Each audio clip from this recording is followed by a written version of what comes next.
Voilà, merci chers internautes, chers lecteurs de actualité.cd. Merci encore de nous rejoindre sur l'ensemble de nos plateformes pour ce nouveau numéro de votre magazine Le Sport de Brief avec lequel vous avez déjà pris rendez-vous sur nos réseaux sociaux. Comme d'habitude, plein de bonnes nouvelles à vous raconter par rapport à l'actualité sportive congolaise ou quinoise, si vous voulez, de la semaine. On va parler, bien entendu, de l'Assemblée générale du Daring Club Motema Pembe, l'Assemblée générale extraordinaire et élective qui a porté à la tête de cette équipe Paul Kasembele, qui revient aux affaires après avoir occupé le poste de président de la section à football sous l'ère Antoine Moussangania il y a quelques années. On parlera également justement du tout-puissant Mazembe également, qui a organisé, parce que c'est la fin de la saison, qui a organisé également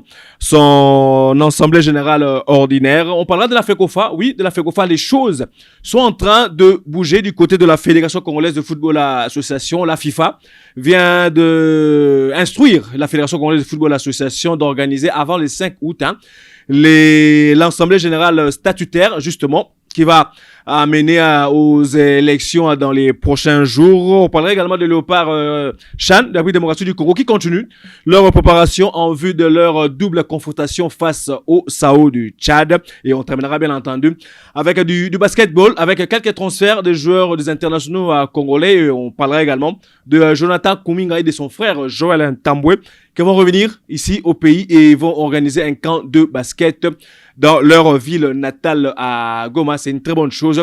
On va suivre cette actualité pour vous, bien évidemment.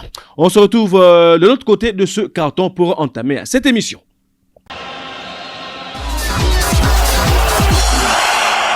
Voilà, de retour sur ce plateau pour le premier sujet de ce sport de brief. Élection au Daring Club Motema Pembe. C'était la semaine dernière où Paul Kasembele a été porté à la tête de cette sélection, à la coordination maintenant, parce que pour vous qui suivez l'actualité footballistique en pays démocratique du Congo, vous savez que Paul Kasembele est déjà passé au sein du Daring Club Motema Pembe il y a quelques saisons où elle a occupé le poste de premier vice-président chargé de la section à football. Ça s'est pas très bien passé, on doit quand même le dire. Il y a eu énormément de soucis par rapport à la gestion de l'ensemble de l'équipe et bien entendu à sa section à football qui est la section phare, la section mère de cette équipe. Il est à la tête de la coordination, donc il va gérer toutes les sections. Et ces élections ne se sont pas passées, en tout cas, de la meilleure de manière, selon certaines sources. Il paraît qu'on a supprimé les postes de tous les vice-présidents.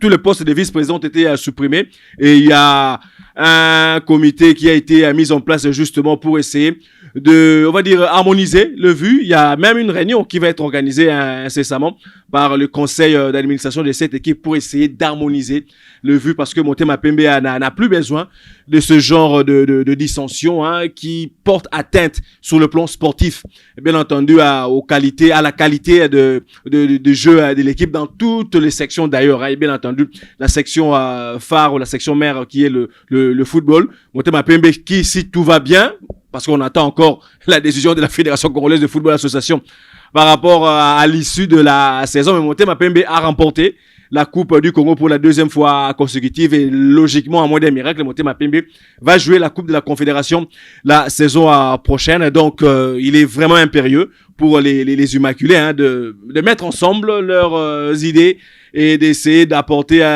plus de tenus à cette équipe qui en a vraiment besoin, qui a quand même quelques difficultés quand elle commence la saison au niveau du championnat national et ne se rabat qu'à la Coupe du Congo pour essayer de se trouver une place au niveau africain. Mais vraiment, Motema Pembe a sa place et peut aller titiller les 3 premières places du classement qui sont occupées depuis quelques temps maintenant par soit Mazembe, soit V Club, soit entre Maniema et maintenant le FC Saint-Éloi-Lupopo, qui également à l'issue de la phase allée du championnat national a terminé à la 3e place et qui doit logiquement jouer également la Coupe de la Confédération la saison prochaine. On ne sait pas parce que, je vous le disais tantôt, on attendra l'issue La décision finale de la Fédération congolaise de football association, c'est oui ou non, le championnat sera annulé ou pas. Mais bon, là, on est dans les secrets de Dieu, hein, donc on ne saura rien vous dire davantage par rapport à ça. On attendra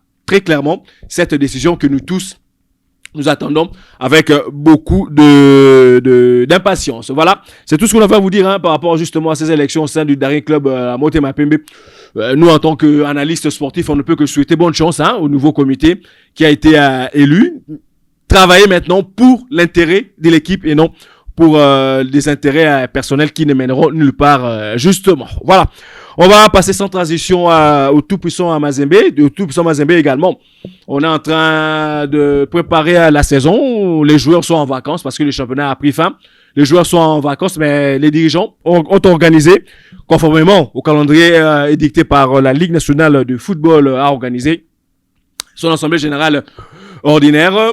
Il n'y a pas eu, on va dire, des informations ou des décisions véritablement importantes, hein, qui pourraient impacter justement sur l'avenir de l'équipe. Mais Moïse Katumbi a lancé un message à tous les membres de l'Assemblée générale, hein, d'être soudés, voilà, d'être soudés pour que l'enfant, le tout-puissant Mazembe, puisse croître, puisse grandir et aller de l'avant. Mazembe qui a terminé à la première position, pas champion, hein, pas champion parce que pour le moment le champion du champion de la dernière édition du championnat national n'a pas encore été déclaré officiellement. Même Mazembe, à l'issue de la phase aller, a terminé à la première position de ce classement parce qu'il y a énormément de litiges que la Fédération congolaise de football association ou la Linafoot dans un premier temps, mais ce qui est sûr, dès que ces litiges trouveront réponse à la Ligue nationale de football, ces litiges,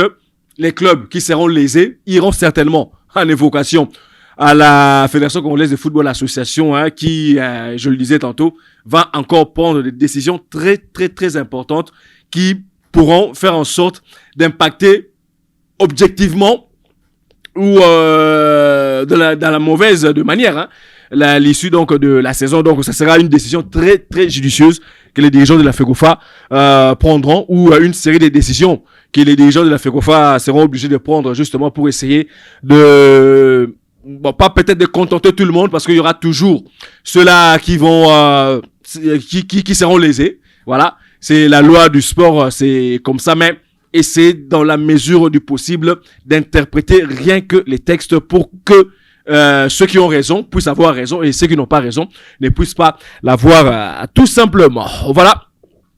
On va revenir juste après ce carton pour entamer, hein, le sujet sur la Fédération congolaise de football association, hein, qui va bientôt organiser son assemblée générale statutaire.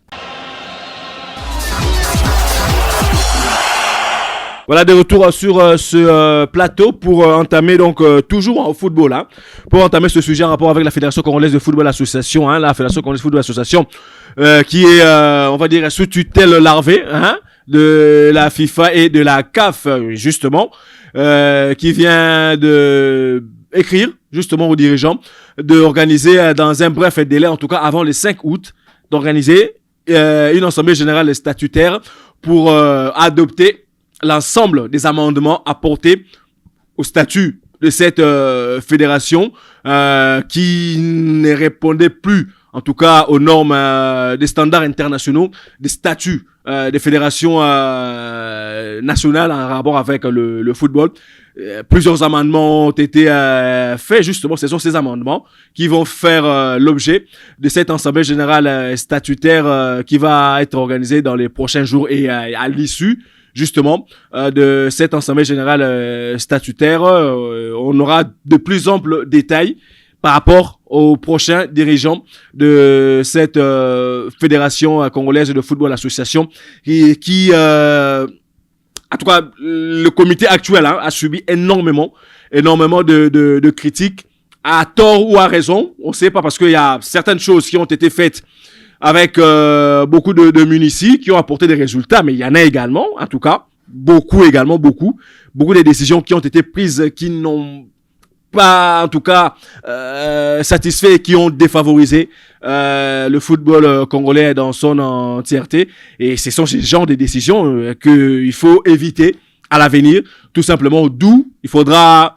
un nouveau comité, voilà, un nouveau leadership à la tête de cette fédération congolaise de football association pour apporter un souffle nouveau, voilà, qui conduira peut-être le football congolais où nous voulons revenir à la Coupe du Monde. C'est l'objectif, en tout cas, du pays depuis 1974, à la dernière participation des Léopards lors d'une phase finale de Coupe du Monde.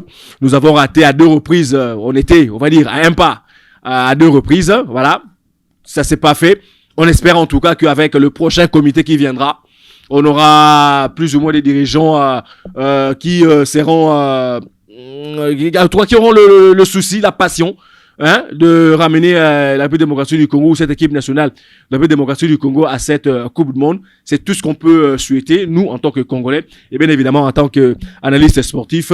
Il y aura beaucoup de choses à faire, clairement, et on espère vraiment que les textes révisés de la Fédération congolaise de football association apporteront quelque chose de consistant dans la gestion et puis dans le management surtout du football congolais dans son entièreté. Voilà, c'est tout ce qu'on peut dire pour le moment par rapport à cette assemblée générale ordinaire statutaire. En tout cas, vivement les élections au sein de cette fédération et espérons que nous aurons en tout cas des très bons résultats à l'issue de cette assemblée générale statutaire et bien entendu à l'issue de l'assemblée générale extraordinaire et élective.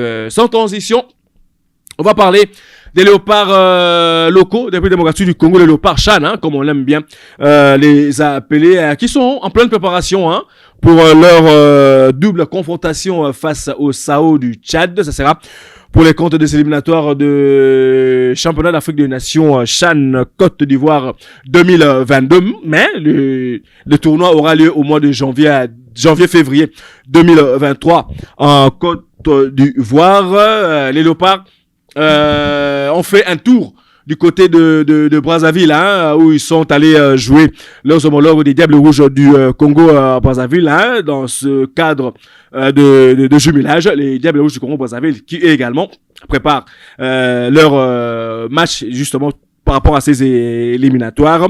Et tout va bien en tout cas pour le moment. Otis Ngoma a ramené sa liste de 44 joueurs à 28. Ce sont là certainement, à moins qu'il y ait des blessures, hein, à moins qu'il y ait des blessures, ce sont certainement ces 28 qui feront la campagne de cette double confrontation face au SAO du Tchad. Le match aller va se jouer au Cameroun, au Tchad, parce que le Tchad n'a pas de terrain ou de stade homologué par la Confédération africaine de football. Le match se jouera à Yaoundé au Cameroun et le match retour ce sera ici à Kinshasa. Je vais vous laisser suivre hein, Otis Ngoma Kondi, hein, le sélectionneur national des Léopards à prime d'Afrique démocratique du Congo, hein, qui s'est exprimé justement à l'arrivée de l'équipe à Brazzaville pour ce match amical face aux Diables Rouges du Congo à Brazzaville.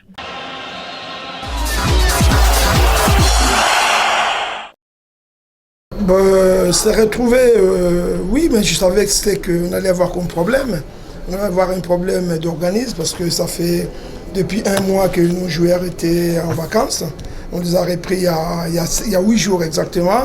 Mais comme je l'ai dit tout à l'heure, que c'est une période de préparation d'avant-saison dans laquelle on ne doit pas jouer le plus rapidement possible. Mais bon, comme ces matchs s'étaient arrangés avec mon ami Jean-Élie, il fallait le faire. Donc il fallait maintenant chercher à gérer toute la physiologie de l'exercice des joueurs. Il fallait faire jouer les joueurs 45 minutes pour qu'on ne tombe pas sur des lésions qui pourraient amener de grosses blessures. Donc là, on a vu quand même que les jambes n'ont pas tenu hein, à la fin. Avec la pression de l'équipe adverse, bon, on a encaissé ces buts. Quand on fait un match nul, on peut que féliciter l'équipe adverse parce qu'on a mené et puis ils ont joué chez eux et après bon, ils sortent quand même de 2 matchs internationaux dont nous les derniers c'était au 15 juin. Donc c'est quand même un avantage parce que les joueurs sont dans un rythme alors que nous on s'était arrêtés. Donc nous c'était encore, on partait de l'inconnu aujourd'hui mais on a compris, ça nous a donné une belle leçon ces matchs.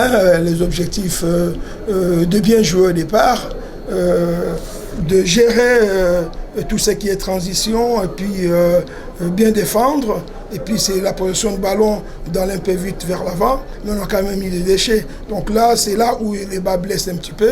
Après, je n'ai pas évalué, on va évaluer après quand on va rentrer à Kinshasa, savoir si c'était dû à la fatigue ou on n'est pas bien rentré dans le match. Donc, mais sinon, dans l'ensemble, c'était quand même, ça nous a, comme je l'ai dit tout à l'heure, donné quelques précisions dans ce que nous voulions et puis ce qu'on attendait.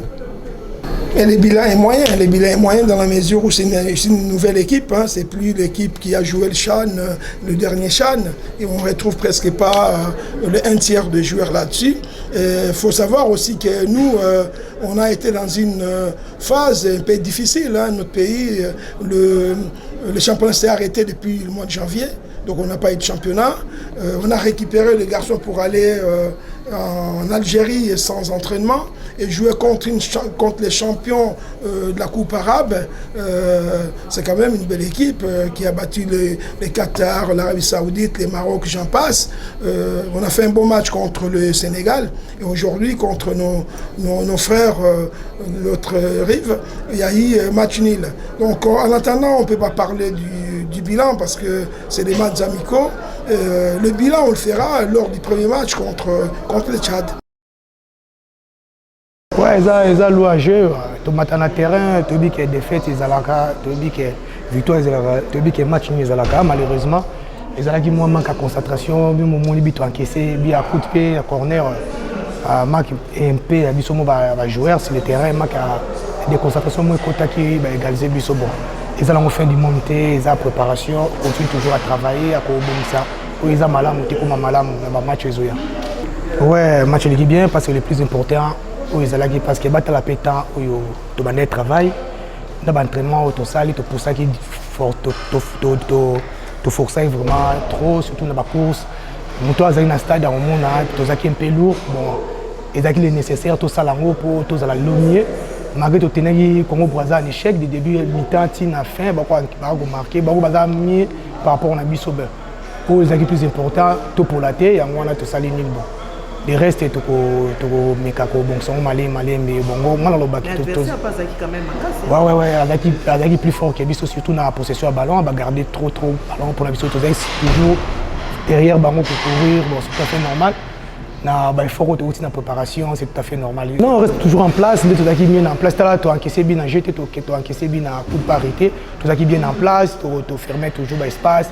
Mais je vois une opportunité. Bon, malheureusement, il y a une chance de sourire, de arrêter. Bon. Tous autres, c'est plein de matin. Ouais. Tu as un coach. Oui, marché, tu focaliser surtout dans le marché.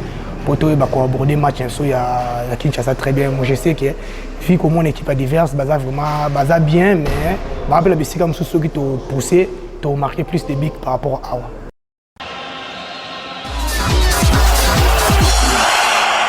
Voilà, c'était là donc Otis Ngoma Kondi, le sélectionneur national de Léopard A', de la République démocratique du Congo. Merci encore à l'équipe de communication de la Fédération congolaise de football association, Belinda Odia et Rigo Moulopo, qui nous ont disponibilisé ces images.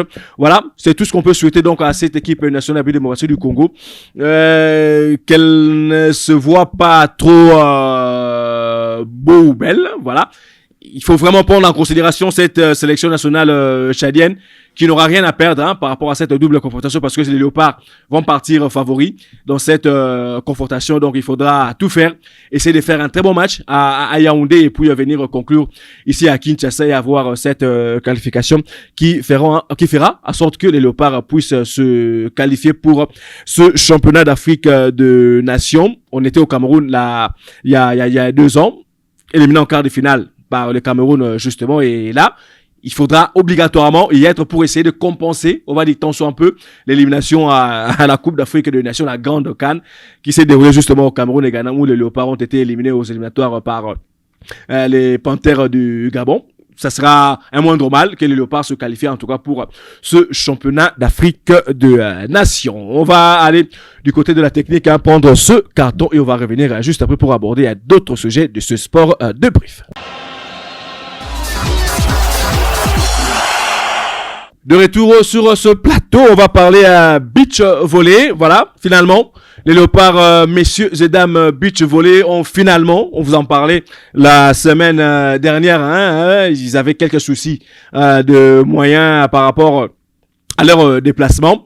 Mais je dois quand même vous dire que c'est la fédération, voilà, à sa tête, Christian Amatata, qui s'est battu pour trouver les moyens pour que cette équipe nationale ou les deux équipes nationales, chez les dames et chez les messieurs, puissent faire le déplacement d'Agadir au Maroc.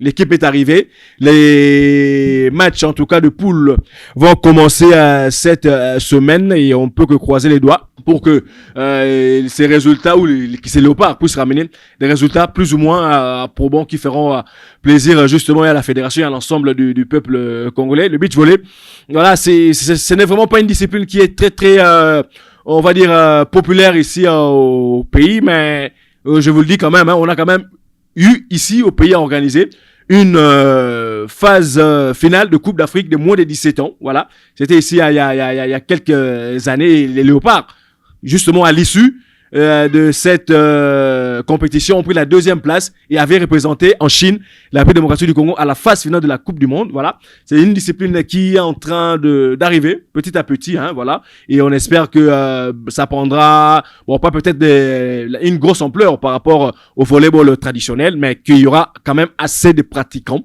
pour essayer justement de vulgariser la discipline comme il se doit. Et je le rappelle quand même, ces beach volleyeurs ou beach volleyeuses attendaient les moyens du gouvernement qui ne sont pas encore sortis pour le moment, et on espère que ils feront des bons résultats et qu'à leur retour, ils reviendront trouver justement ces moyens qui ont été mis à leur disposition. Bonne chance à eux, et voilà, bon tournoi, et on espère, on croise les doigts que les résultats seront probants et qu'ils nous feront honneur, et ils feront surtout honneur au drapeau tricolore de la République démocratique du Congo. Sans transition, on va parler basketball. Basketball, là, on a quelques nouvelles de transfert. Il y a eu des mouvements du côté des internationaux congolais qui évoluent plus en Europe.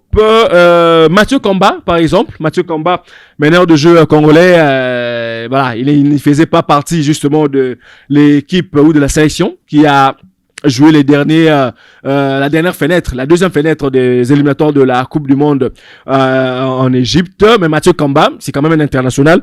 Il était du côté de Oviedo, voilà, en Espagne, en 2e division. Il a changé de club. Il a signé une saison du côté de Palencia, toujours dans le même championnat. C'est le cas également avec Hervé Kabasele. Hervé Kabasele, le pivot international congolais, lui était justement au sein de cette sélection qui a pris part aux éliminatoires de la Coupe du Monde en Égypte. Lui également, il était dans le même club que Mathieu Kamba à Oviedo, qui a signé maintenant du côté de Real Valladolid, toujours en 2e division espagnole. Et la très bonne nouvelle, c'est à mettre à l'actif de Jordan Sako, pivot congolais également. Lui également qui était du côté en 1re division maintenant, voilà, lui il jouait du côté de Rio Breogán, voilà. Et maintenant, il a changé de club. Il jouera du côté de la formation de Lucam Murcie, toujours en 1re division espagnole. Et voilà, donc, ce sont les 3 nouvelles des internationaux congolais. Il y en a plein. Vous pouvez aller sur le site d'actualité.cd. Vous trouverez d'autres informations en rapport avec les transferts de joueurs congolais qui ne sont peut-être pas très connus. Voilà. Il y a également Jonathan Kassibabou, lui qui n'a pas trouvé de club en tout cas pour le moment, mais il était à Nantes. Il a son contrat a pris fin et le club n'a pas voulu renouveler son contrat. Nantes Hermine, c'est du côté de la 2e division en France également, mais on espère qu'il va trouver un club incessamment. Voilà. C'est quelques nouvelles qu'on avait à vous donner par rapport au transfert des internationaux congolais en rapport avec le basket. On vous avait donné par rapport au football la semaine dernière. Là, on vous donne par rapport au basket. La semaine prochaine, on fera un effort de vous donner également quelques nouvelles en rapport avec le handball. Oui, il y a également quelques joueurs congolais de handball. Quentin Goulou, par exemple, qui évoluait du côté de la 2e division française. Mais heureusement, malheureusement, je ne sais pas. Il a régressé d'une division. Il va jouer maintenant du côté des Lanester Handball, c'est en 3e division française. C'est tout ce qu'on peut lui souhaiter. Il était de l'équipe qui a joué la dernière Coupe d'Afrique des Nations en Égypte également. On ne peut que lui souhaiter très bonne chance. On reste en basketball. On va parler maintenant de Jonathan Kuminga. Jonathan Kuminga et son frère Joël Tamboué. Ils vont organiser un camp de basketball ici au pays. Ça sera principalement à Goma, leur ville natale, dans le nord Kivu. Voilà, donc ils vont organiser ce camp de basket comme Jonathan Kuminga lui-même l'a déclaré. Les joueurs de Golden State Warriors, champion NBA cette saison, avec sa formation pour sa toute première saison dans l'élite du basketball américain, que c'était normal pour eux, voilà, de montrer que dans ce coin du pays il y a également beaucoup de talent, et que la NBA, ou même pas la NBA forcément, ou d'autres clubs congolais ou européens peuvent en profiter, et que c'était surtout pour lui ou son frère une manière d'aider ces jeunes frères ou sœurs même, parce qu'il y aura certainement des filles également de ce coin de la République démocratique du Congo. Si lui s'en est sorti, voilà, pourquoi pas eux, voilà. Et donc il leur donnera en tout cas tous les moyens, et en tout cas les plus talentueux jeunes joueurs de ce côté-là de la République seront récompensés. Voilà, ils se verront peut-être placés, comme le parcours de Jonathan Kuminga qui a été repéré à Goma et a été amené aux États-Unis pour faire la carrière qu'il est en train d'accomplir pour le moment. Voilà, bonne chance à ce camp de basket qui va certainement profiter à tous les jeunes basketteurs du côté de Goma, dans le nord Kivu. Et on ne peut que souhaiter bon camp à tous ces jeunes qui viendront participer à ce camp de basket. Voilà. Ça n'est fini pour ce nouveau numéro du Sport Débrief sur les plateformes numériques de votre média actualité.cd. Merci infiniment. Comme d'habitude, si vous avez aimé, dites merci à Olivier Mwamba qui a été au four et moulin, comme d'habitude, caméra et montage de cette émission. Merci infiniment à vous tous. Restez-nous fidèles. Pour de plus amples informations, vous pouvez aller sur foot.cd ou actualité.cd pour avoir la totalité des informations sportives et même au-delà, bien évidemment. Et on espère qu'on vous retrouvera la semaine prochaine, toujours avec le même plaisir. Au revoir.